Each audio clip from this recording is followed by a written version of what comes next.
하나님 말씀은 창세기 48장 1절에서 22절 말씀입니다.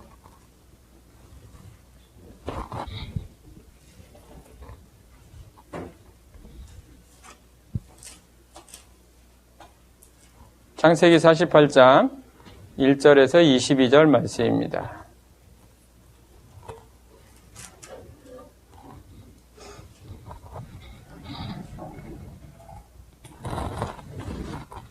이루에 어떤 사람이 요셉에게 말하기를 내 아버지가 병들었다 하므로 그가 곧 두 아들 므낫세와 에브라임과 함께 이르니 어떤 사람이 야곱에게 말하되 내 아들 요셉이 내게 왔다 하매 이스라엘이 힘을 내어 침상에 앉아 요셉에게 이르되 이전에 가나안 땅 루스에서 전능하신 하나님이 내게 나타나사 복을 주시며 내게 이르시되 내가 너로 생육하고 번성하게 하여 내게서 많은 백성이 나게 하고 내가 이 땅을 내 후손에게 주어 영원한 소유가 되게 하리라 하셨느니라. 내가 애굽으로 와서 내게 이르기 전에 애굽에서 네가 낳은 두 아들 에브라임과 므낫세는 내 것이라. 르우벤과 시므온처럼 내 것이 될 것이요 이들 후에 내 소생은 내 것이 될 것이며 그들의 유산은 그들의 형의 이름으로 함께 받으리라. 내게 대하여는 내가 이전에 밧단에서 올 때에 라헬이 나를 따르는 도중 가나안 땅에서 죽었는데 그곳은 에브랏까지 길이 아직도 먼 곳이라. 내가 거기서 그를 에브랏길에 장사하였느니라. 에브랏은 곧 베들레헴이라. 이스라엘이 요셉의 아들들을 보고 이르되 이들은 누구냐? 요셉이 그의 아버지에게 이르되 이는 하나님이 여기서 내게 주신 아들들이니이다. 아버지가 이르되 그들을 데리고 내 앞으로 나아오라. 내가 그들에게 축복하리라. 이스라엘의 눈이 나이로 말미암아 어두워서 보지 못하더라. 요셉이 두 아들을 이끌어 아버지 앞으로 나아가니 이스라엘이 그들에게 입맞추고 그들을 안고 요셉에게 이르되 내가 네 얼굴을 보리라고는 생각하지 못하였더니 하나님이 내게 네 자손까지도 보게 하셨도다. 요셉이 아버지의 무릎 사이에서 두 아들을 물러나게 하고 땅에 엎드려 절하고 오른손으로는 에브라임을 이스라엘의 왼손을 향하게 하고 왼손으로는 므낫세를 이스라엘의 오른손을 향하게 하여 이끌어 그에게 가까이 나아가매 이스라엘이 오른손을 펴서 차남 에브라임의 머리에 얹고 왼손을 펴서 므낫세의 머리에 얹으니 므낫세는 장자라도 팔을 엇바꾸어 얹었더라. 그가 요셉을 위하여 축복하여 이르되 내 조부 아브라함과 아버지 이삭이 섬기던 하나님, 나의 출생으로부터 지금까지 나를 기르신 하나님, 나를 모든 환난에서 건지신 여호와의 사자께서 이 아이들에게 복을 주시오며 이들로 내 이름과 내 조상 아브라함과 이삭의 이름으로 칭하게 하시오며 이들이 세상에서 번식되게 하시기를 원하나이다. 요셉이 그 아버지가 오른손을 에브라임의 머리에 얹은 것을 보고 기뻐하지 아니하여 아버지의 손을 들어 에브라임의 머리에서 므낫세의 머리로 옮기고자 하여 그의 아버지에게 이르되 아버지여 그리 마옵소서. 이는 장자이니 오른손을 그의 머리에 얹으소서 하였으나 그의 아버지가 허락하지 아니하며 이르되 나도 한다. 내 아들아 나도 한다. 그도 한 족속이 되며 그도 크게 되려니와 그의 아우가 그보다 큰 자가 되고 그의 자손이 여러 민족을 이루리라 하고 그날에 그들에게 축복하여 이르되 이스라엘이 너로 말미암아 축복하기를 하나님이 내게 에브라임 같고 므낫세 같게 하시리라 하며 에브라임을 므낫세보다 앞세웠더라. 이스라엘이 요셉에게 또 이르되 나는 죽으나 하나님이 너희와 함께 계시사 너희를 인도하여 너희 조상의 땅으로 돌아가게 하시려니와 내가 네게 내 형제보다 세겜 땅을 더 주었나니 이는 내가 내 칼과 활로 아모리 족속의 손에서 빼앗은 것이니라. 아멘. 본문 말씀을 중심으로 하나님의 뜻을 이루어드리는 사람이 된 야곱, 이러한 제목으로 하나님 말씀을 전하겠습니다. 야곱의 삶의 특징을 살펴보면 그 키워드는 크게 두 부분입니다. 첫째는 예배 중심의 삶, 그리고 두 번째는 하나님의 주권을 고백하는 삶. 이렇게 두 부분으로 야곱 성도의 삶을 특징 지을 수 있습니다. 여러 차례 말씀을 전했지만 야곱은 여러 가지 허물이 많은 사람이었지만 야곱에게 우리가 참으로 본받을 만한 점이 있다면 그것은 어떠한 경우에도 예배를 드렸다는 것입니다. 좋은 일이 있을 때도 예배를 드리고 슬프고 힘든 일이 있을 때도 예배를 드리면서 인생의 주요 결정이 필요한 길목마다 야곱은 먼저 예배를 드리고 그리고 하나님을 만나 뵙고 하나님이 주시는 말씀에 따라서 그의 삶을 전개해 나간 것을 볼 수 있습니다. 그리고 또한 또 하나의 특징은 자신의 일생에서 이루어지는 많은 일들을 통해서 자신이 계획하고 자신이 행해 나가는 것이 아니라 하나님께서 자신의 삶을 인도하시는 하나님께 자신의 주인의 자리, 주권을 내어드리는 그러한 성도의 삶을 살았다는 것입니다. 특별히 오늘의 말씀은 두 번째, 하나님의 주권을 고백하는 삶에 대해서 집중되어 있습니다. 우리 11절에 방금 봉독한 내용대로 이렇게 되어 있습니다. 요셉에게 이르되 내가 내 얼굴을 보리라고는 생각하지 못하였더니 하나님이 내게 내 자손까지도 보게 하셨도다. 이렇게 기록하고 있습니다. 네 자손까지도 내가 보았도다가 아니라 보게 하셨도다. 이 말씀이 하나님의 주권을 고백하는 삶이라는 것입니다. 이 보게 하셨도다라는 이 표현은 성경의 기록 언어인 히브리어 문법으로는 사역형이라 해서 누군가에게 시킨다 그런 뜻이에요. 그러니까 자신이 어떠한 일을 행할 때 누군가에게 시킴을 받아서 그 명령에 따라서 행할 때 이런 것을 사역형이라 이렇게 이야기하고요. 우리나라 표현에서도 누군가를 시킨다는 표현에 사역이란 말을 종종 쓰기도 하죠. 그래서 이제 여기 다소 낯설은 히브리어를 한글 음역을 해서 적어놨는데요. 이게 이제 그 줄친 내 자손까지도 보게 하셨도다라는 성경의 언어예요. 여기 보면은 끝부분에 붉은색으로 보게 하셨다 이렇게 헤르아라는 히브리어가 있어요. 이게 바로 무엇이냐면 그 앞에 해자가 누군가에게 무엇인가를 하도록 시키는 것. 내가 누군가에게 운전을 시켰다? 아니면 내가 누군가에게 노래를 시켰다? 아니면 내가 누군가에게 무엇을 먹게 시켰다? 할 때 이 붙이는 이 단어가 바로 해예요, 해. 그래서 이것을 이제 히필형이라 사역형이라 이렇게 부르고요. 오늘 본문에서는 하나님께서 그 요셉의 두 아들들, 그 자손까지도 볼 수 있도록 나에게 시키셨다는 거예요. 이 일은 사실 아주 과거로 돌아가면 야곱에게 큰 슬픔을 안겼던 사실이죠. 그 야곱에게 12아들이 있었는데 그 11번째 아들이잖아요, 요셉이. 근데 요셉이 아버지의 심부름을 갖다가 형들의 시기로 말미암아서 그래서 애굽에 이집트로 노예로 팔리지 않습니까? 그리고 아버지에게는 짐승에게 쫓겨 죽었다고 거짓 보고를 하고 아버지가 의심할까 봐 요셉의 옷에다가 짐승의 피까지 묻혀가지고 그래가지고 거짓 증거물을 만들어서 아버지를 감쪽같이 속이잖아요. 그래서 아버지 야곱은 자기가 그토록 사랑하고 애지중지했던 요셉이 죽은 줄만 알고 그동안 오랜 세월을 비통 속에 살았던 거잖아요. 그랬는데 어느 날 뜻밖의 좋은 소식이 들려와요.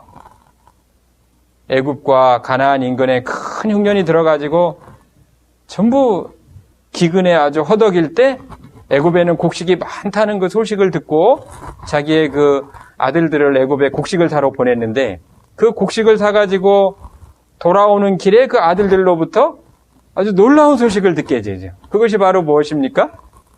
요셉이 살았다. 요셉이 살아있을 뿐만 아니라 애굽 이집트의 총리, 국무총리, 높은 총리가 돼가지고 지금 아주 놀라운 일을 하고 있는데 바로 아버지를 초청합니다. 이런 소식을 듣게 되잖아요. 그래서 이제 연세가 나이가 많아가지고 이제 눈도 제대로 잘 안 보이는 그 정도의 나이가 된 그 상황에서도 이 야곱은 힘을 내가지고 이제 요셉이 보낸 수레와 그리고 여러 가지 그 선물 그리고 병거 종들 그 타고서 이제 내려가지 않습니까? 그래가지고 드디어 요셉을 만나잖아요.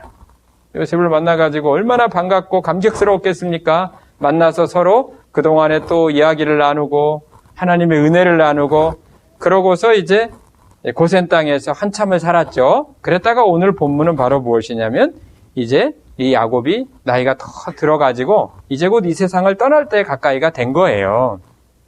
그래가지고 이제 야곱이 병이 들었다. 그 이야기를 듣고 요셉이 자기의 두 아들 므낫세와 에브라임과 함께 지금 아버지 야곱을 배로 간 상황이에요. 그랬더니 이 11절에 이제 야곱이 요셉에게 이르되 내가 네 얼굴을 보리라고는 생각하지 못하였다. 왜냐하면 죽은 줄 알았으니까요. 생각하지 못하였는데 하나님이 내게 네 자손까지도 보게 하셨도다. 이렇게 하나님께서 요셉뿐만 아니라 그의 두 아들까지도 보게 하셨다라는 이 모든 것은 우연히 된 것도 아니요, 내가 노력해서 된 것도 아니요, 모두 다 누가 해주셨다? 하나님께서 해주셨다. 이러한 고백을 하고 있다는 것입니다. 이것이 바로 하나님의 주권을 고백하는 신앙인의 삶이죠. 그리고 또한 21절에는 이런 고백도 하고 있습니다.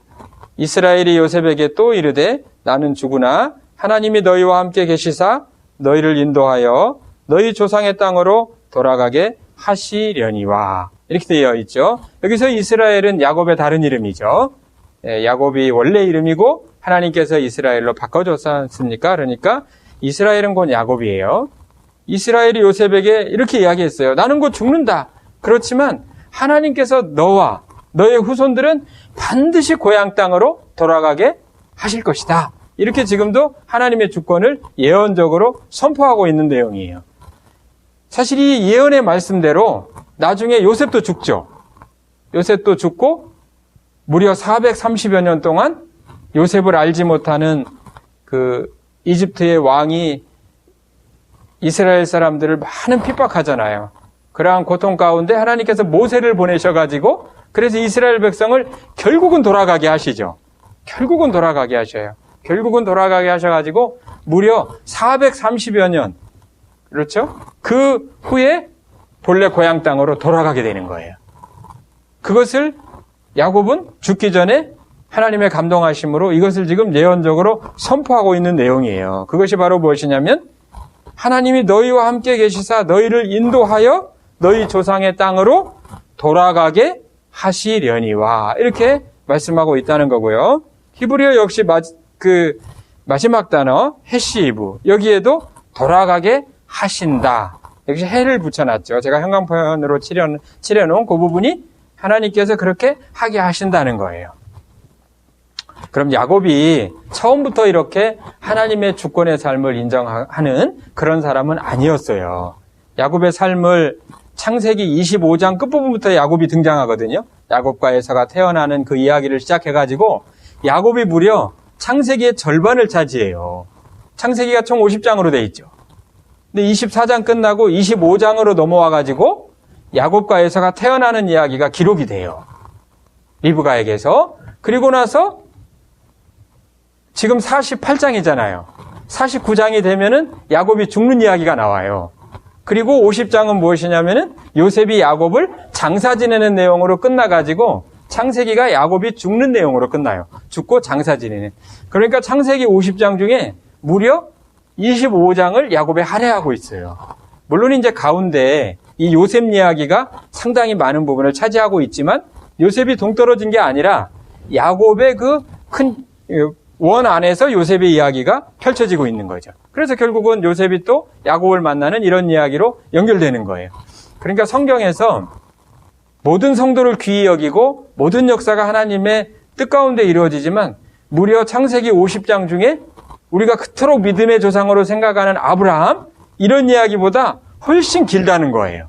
이것은 바로 무엇이냐면 하나의 성도의 삶을 보여주시는데 성도의 삶의 하나의 변화 과정을 하나님께서는 야곱을 통해서 보여주고 있다는 겁니다.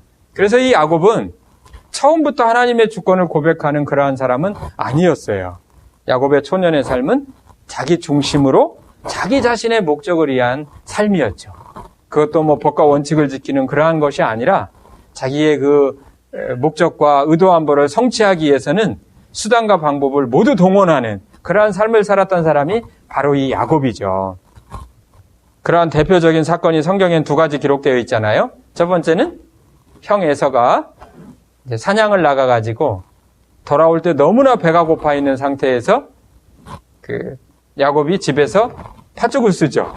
붉은 죽을 써요. 그래가지고 형이 돌아올 시간에 맞춰가지고 아주 팥죽 냄새가 얼마나 형 에서를 유혹했겠어요. 그래가지고 배가 너무 고파 있는데 야 팥죽 한 그릇 줘라 동생아. 그러니까 형의 장자권을 나한테 파십시오. 그러면 내가 파축을 주겠습니다. 아이, 그게 남에게도 못할 일인데 형제 간에 정말 있을 수 없는 일이잖아요. 그런데도 야곱은 그만큼 자기 욕심을, 그러니까 동생으로, 쌍둥이잖아요. 간발의 차이로 동생으로 태어난 그 야곱의 아쉬움이 늘 있었던 거예요. 왜냐하면 당시의 문화권 속에는 장자는 그 아버지의 모든 유업을 더 많이 이어받고, 그리고 아버지의 모든 권리를 행사하는 특권이 있었거든요. 고대 사회로 갈수록 그랬죠. 우리나라도 그랬고, 근동 지역이 대부분 다 그랬는데요. 그러니까 이제 이 장자권을 어떻게 해서든지 자기 것으로 만들고 싶은데 어떻게 할 수가 없잖아요, 물리적으로. 그러니까 그 기회를 활용한 거예요. 그래가지고 장자권을, 에서는 그러잖아요. 또 성경은 에서는 장자권을 반면에 경시했어요. 소홀히 여겼어요. 아, 내가 지금 배가 고파 죽겠네였는데 이 장자권이 뭐가 그렇게 중요하냐? 우선은 살아야지. 그리고 장자권을 팔고 팥죽으로 배를 불리지 않습니까? 그렇지만 어쨌든 야곱의 이 행동은 결코 바람직스럽다 볼 수 없고, 인정받을 수 없는 그러한 동생으로서 행위이죠. 그 야곱은 어쨌든 이 장자권을 얻고 싶어서 그 형을 팥죽 한 그릇에 이렇게 장자권을 사버리는 그런 일을 저질렀고요. 더 나아가서 나중에 엄마 리브가하고 한편이 돼가지고 이제 그 축복궁도 강탈하죠. 시간이 많이 흘러가지고 어느 정도 흘러서 이제 아버지 이삭이 눈이 잘 안 보이니까 동생인지 형인지 에서인지 야곱인지 분간하기 어려울 때 역시 그 아버지가 에서를 축복하려다는 소식을 리브가가 듣고는 야곱하고 둘이 한편이 돼가지고 이제 아버지 그 이삭이 에서에게 이르기를, 야, 사냥해가지고 나한테 맛있는 그 음식을 만들어줘라. 그럼 내가 마음껏 먹고 너를 축복하리라. 그래갖고 에서가 사냥을 하러 간 사이에 엄마하고 그 야곱하고 결탁을 해가지고 재빨리 집에 있는 가축을 잡아가지고 말이죠. 그래가지고 아주 맛있게 만들어가지고는, 또 에서는 이렇게 털이 많은 사람이었거든요. 붉은 털이 많은 사람이었는데 야곱은 매끈매끈한 사람이었잖아요. 그래가지고 그 짐승의 털로 이걸 또 이렇게 형 에서처럼 꾸며가지고 아버지가 만져볼 테니까. 그래가지고 꼼짝없이 아버지가 그러잖아요. 목소리는 야곱의 목소리인데 이 만져보니까 털이 있으니까 이게 모습은 에서로다. 그러면서 깜빡 속아서 축복해버리잖아요. 그래가지고 축복권도 다 뺏어가 버리지 않습니까?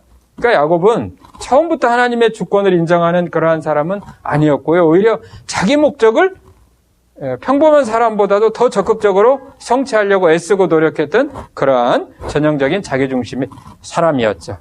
이랬던 야곱이 언제 하나님 중심의 사람으로 변화됩니까? 그것은 바로 하나님을 만나면서부터 시작됩니다. 야곱이 하나님을 제대로 만날 때가 언제죠? 바로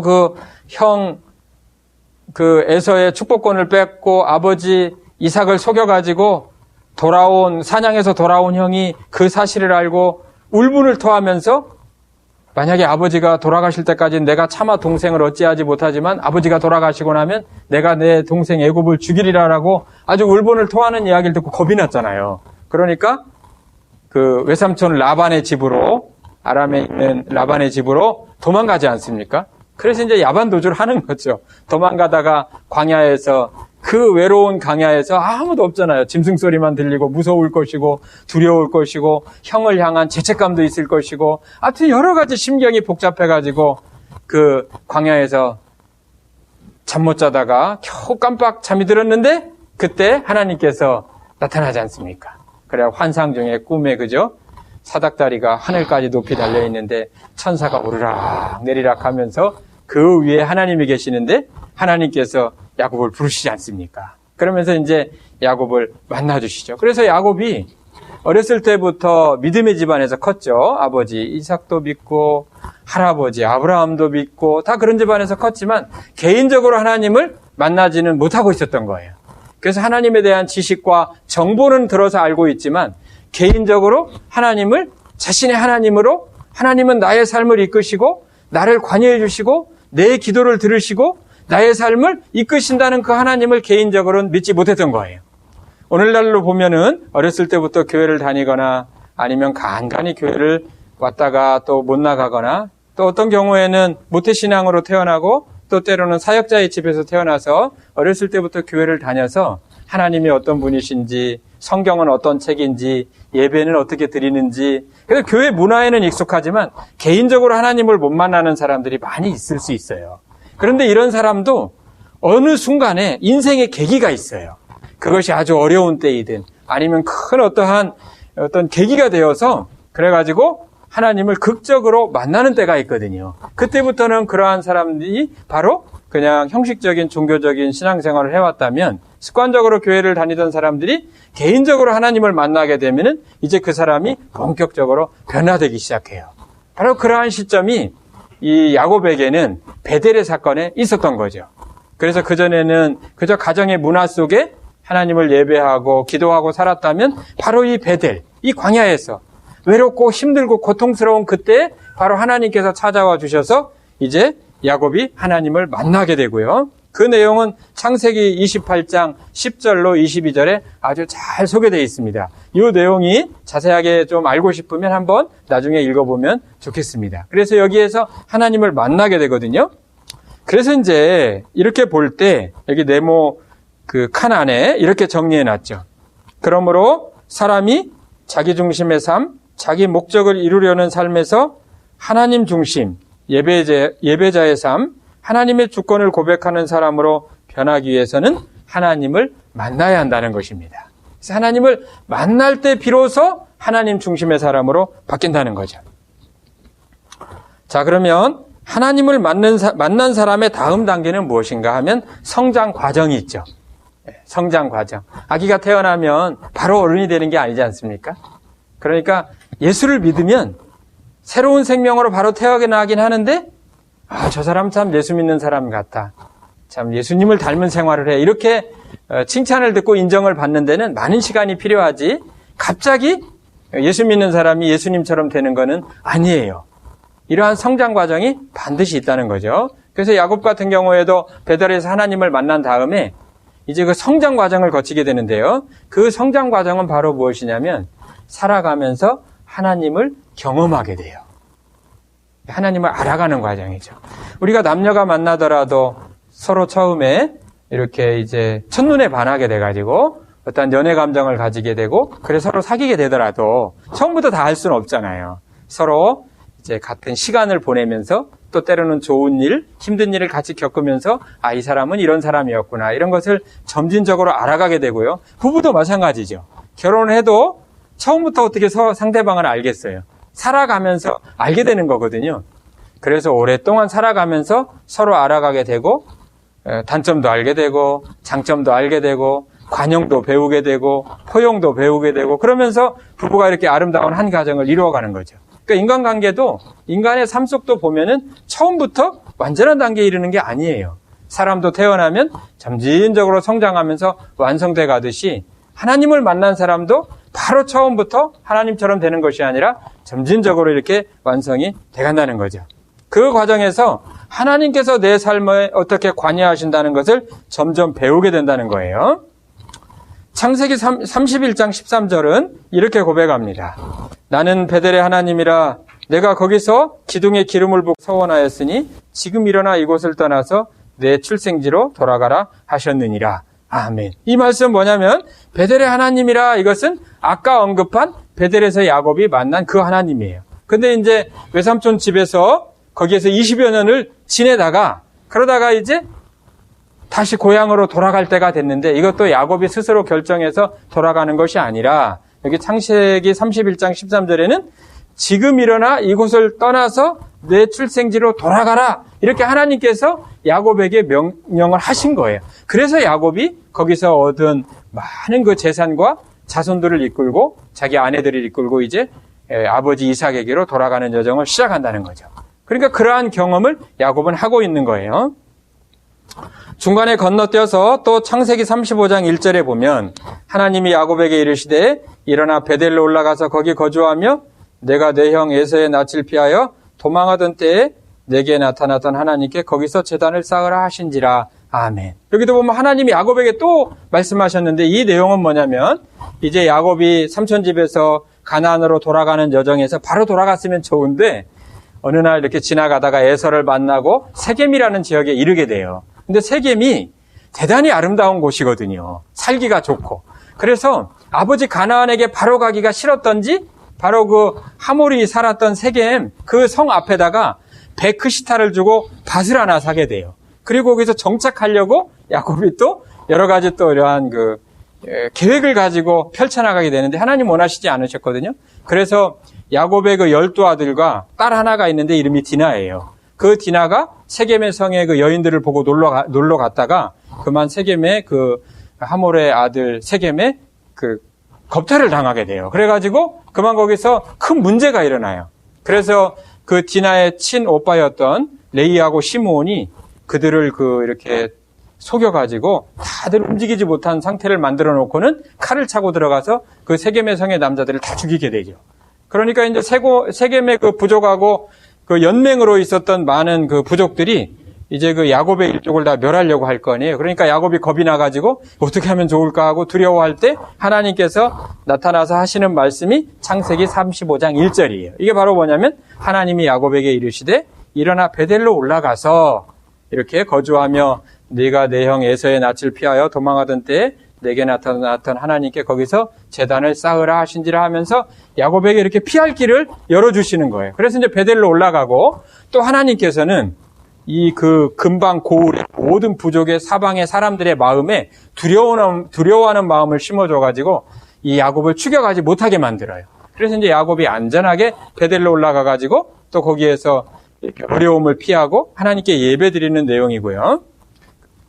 세 번째 이 들은 예로는 창세기 46장 2절로 4절에 보면 그 밤에 하나님이 이상 중에 이스라엘에게 나타나 이르시되 야곱아 야곱아 하시는지라 야곱이 이르되 내가 여기 있나이다 하매 하나님이 이르시되 나는 하나님이라 내 아버지 하나님이니 애굽으로 내려가기를 두려워하지 말라 내가 거기서 너로 큰 민족을 이루게 하리라 내가 너와 함께 애굽으로 내려가겠고 반드시 너를 인도하여 다시 올라올 것이며 요셉이 그의 손으로 내 눈을 감기리라 하셨더라. 아멘. 이 내용은 바로 뭐냐면은 이제 요셉을 만나러 가는 여정이에요. 죽은 줄 알았던 요셉이 애굽에서 총리한다는 이야기를 듣고 감격스러울 때 그래도 또 가나안 땅을 버리고 낯선 곳에 내려가는 것이 망설여질 수도 있지 않습니까? 그런데 하나님께서는 또 야곱에게 나타나셔서 내가 너와 함께 애굽으로 내려가겠고 반드시 너를 인도하여 다시 올라올 것이다. 이렇게 말씀하심으로써 여전히 야곱의 삶을 하나님께서 인도하고 계시다는 것을 야곱이 또 경험을 하게 된다는 거죠. 그래서 이제 하나님을 만나면 하나님을 이렇게 경험하는 삶의 과정을 통해서 점진적으로 하나님의 사람으로 바꿔가게 되고요. 그리고 마지막 세 번째 단계는 하나님의 뜻을 이루어드리는 사람으로 완성된다는 거예요. 그러면 이제 하나님의 뜻을 이루어드리는 야곱의 사람이 된 야곱은 바로 오늘 본문의 주제고 제목이죠. 본문 9절로 22절에 보면은 어떻게 야곱이 하나님의 뜻을 이루어드리는가 자세히 기록되어 있는데요. 핵심은 이것입니다. 이제 요셉의 두 아들을 므낫세하고 에브라임을 이제 야곱의 축복을 받게 해달라고 요셉이 데리고 왔거든요. 그런데 그 당시에는 역시 장자권이 중요했기 때문에 장자에게 오른쪽으로 축복하고 동생에게는 왼쪽으로 축복하는 것이 아버지 요셉의 바람이었어요. 그런데 야곱은 그것을 알고 있으면서도 이 손을 바꿔요. 그래가지고 오른손으로는 동생 에브라임을 축복하고 왼손으로 므낫세를 축복하는 거예요. 그래서 이걸 보고 요셉이 말려요. 아버지, 이 손이 바뀌었어요. 근데 야곱은 눈이 잘 안 보여요. 그랬더니 야곱이 뭐라 그러냐면 요셉아 나도 안다. 그런데 여기 표현을 구체적으로 하고 있지 않지만 나도 안다. 그런데 하나님의 앞으로의 역사, 이스라엘 역사의 섭리는 바로 이렇게 바꾸는 것이다. 그러면서 야곱도 자기의 그 아는 상식과 의사를 포기하고 하나님께서 자신에게 주신 예언의 감동대로 이렇게 손을 맞바꿔서 축복을 해요. 그래서 이제 야곱이 자기의 뜻과 자기의 목적과 자기의 의도를 버리고 하나님의 뜻대로 기도를 하고 축복하고 살아나가는 사람으로 바뀌었다는 거예요. 그것이 바로 이 본문 19절 말씀이에요. 내 아들아 나도 안다. 그도 한 족속이 되려니와 그의 아우가 그보다 큰 자가 되고 그의 자손이 여러 민족을 이루리라. 이렇게 하나님의 뜻을 이루어드리는 사람으로 바뀐다는 거죠. 이것은 마치 주님께서 가르쳐 주신 기도 있죠. 주기도문. 여기에 보면 이렇게 되어 있죠.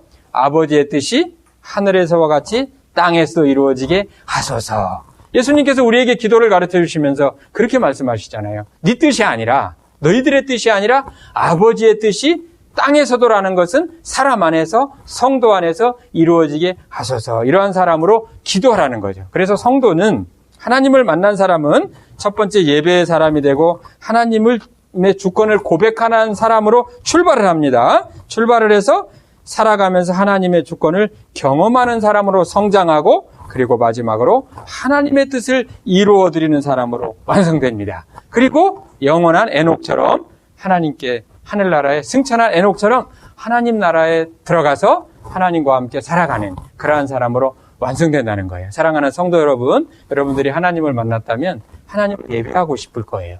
그리고 여러분의 삶에 여러분 마음대로가 아니라 하나님의 주권을 인정하는 사람으로 살아가는 거예요. 여러분들이 살아가면서 하나님께서 어제 태풍, 그제 태풍에도 많은 사람들은 그냥 자연적으로 태풍이 불겠지 하지만 성도, 하나님의 사람은 저 태풍 속에 담긴 하나님의 뜻은 무엇인가, 이런 것을 찾을 수 있거든요. 그러면서 하나님의 사람으로 완성되어져서 여러분의 삶은 여러분들이 스스로 사는 것 같지만 하나님께서 관여하시고 이끄는 거거든요. 그래서 그러한 것을 인정하고 기도하고 나아갈 때 하나님께서는 또 여러분들의 소원을 하나님의 뜻 안에서 이루어줘요. 그러면서 하나님을 경험하고 하나님의 뜻을 이루어드리는 사람으로 완성되어지기를 주님의 이름으로 축복하며 기도합니다. 주님 감사합니다. 부족한 종을 통하여서 주의 말씀을 주셨습니다. 아버지여, 저들이 모두 다 하나님을 만나고 하나님의 뜻을 이루어드리는 사람으로 완성되어지는 하나님의 주권을 고백하는 예배의 사람으로 모두 다 아름답게 성장되어져 갈 수 있도록 하나님 은혜와 복을 더하여 주시옵소서. 저들의 믿음을 더욱 충만히 세워 주옵소서. 우리 주 예수 그리스도의 이름으로 기도드리옵나이다. 아멘.